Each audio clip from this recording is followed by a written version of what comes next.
दोपहर करीब 2:26 पर टीवी चैनल वेबसाइट पर खबर आई कि king of pop Michael Jackson नहीं रहे। खबर आते ही सन्नाटा छा गया। कई लोग सड़कों पर ही बेहोश होने लगे और पूरे लॉस एंजलिस का खुशनुमा माहौल मातम के मंजर में तब्दील हो गया। चंद मिनटों में ही Google, Twitter, Wikipedia user traffic से क्रैश हो गए। दुनिया भर के लोग जानना चाहते थे कि 150 सालों तक जीने की चाह रखने वाले माइकल जैक्सन अचानक महज 50 साल की उम्र में कैसे मर सकते हैं। माइकल जैक्सन की मौत 25 जून 2009 को दोपहर करीब 12 बजे ही हो चुकी थी।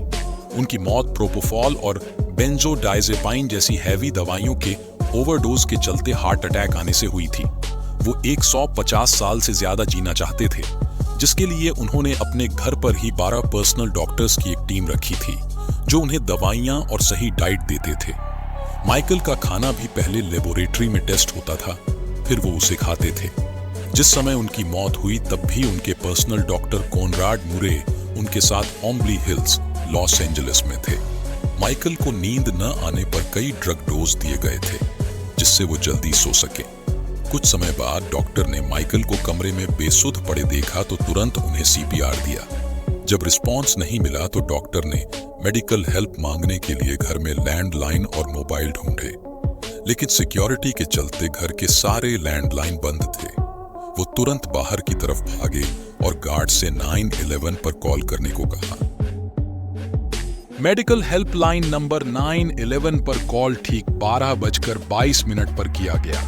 महज 3 मिनट में ही एम्बुलेंस डॉक्टर्स के साथ पहुंच गई। जब डॉक्टर्स पहुंचे तो माइकल सांस लेना बंद कर चुके थे। उन्हें सीपीआर दिया गया, लेकिन इससे कोई फायदा नहीं मिला। उन्हें तुरंत रोनाल्ड रीगन मेडिकल सेंटर ले जाया गया। करीब 2 घंटे की कोशिश के बाद दोपहर 2:26 पर उन्हें मृत घोषित कर दिया गया। माइकल जैक्सन की मौत के सदमे में 13 लोगों ने आत्महत्या कर ली। संदिग्ध हालातों में हुई मौत का सही कारण पता लगाने में पुलिस और डॉक्टर्स को महीनों लग गए। पोस्टमार्टम के लिए माइकल का दिमाग निकालकर उसकी जांच की गई थी। घर वाले फ्यूनरल करना चाहते थे, लेकिन 2 महीनों तक कोई नतीजा नहीं निकल पाया। ऐसे में परिवार वाले माइकल का शव बिना उनके दिमाग के ही दफनाना चाहते थे। हालांकि लोगों के समझाने के बाद परिवार वाले भी इंतजार करने के लिए राजी हो गए।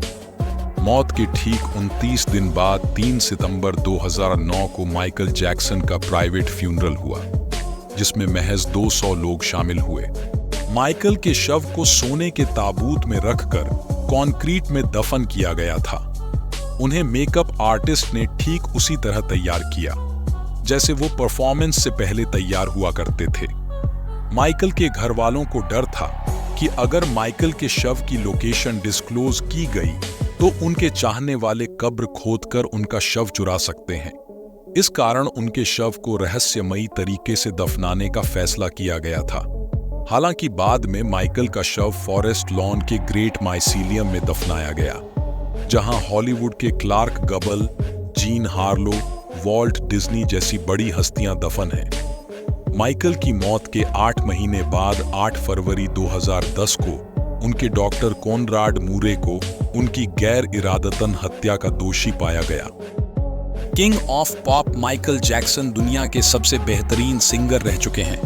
अपने गानों, मून वॉक, डांसिंग स्टाइल के अलावा माइकल दुनिया को देखने के नजरिए और साइंस को चैलेंज करने पर भी काफी चर्चा में रहे हैं। माइकल की महज 50 साल की उम्र में मौत हो गई। हालांकि वो हमेशा से 150 साल से ज्यादा जीना चाहते थे। इसके लिए वो रोजाना ऑक्सीजन चेंबर में सोते थे और घर पर ही लेबोरेटरी बनवाकर लंबा जीवन जीने के लिए पर्सनल रिसर्च करवाते थे। माइकल जैक्सन का ये भी मानना था कि दुनिया में एक समय ऐसा जरूर आएगा जब मरे हुए लोगों को जिंदा करना साइंस की मदद से पॉसिबल होगा। माइकल जैक्सन दुनिया के सबसे मशहूर सिंगर माने जाते हैं, जिनके नाम पर 39 गिनीज वर्ल्ड रिकॉर्ड हैं।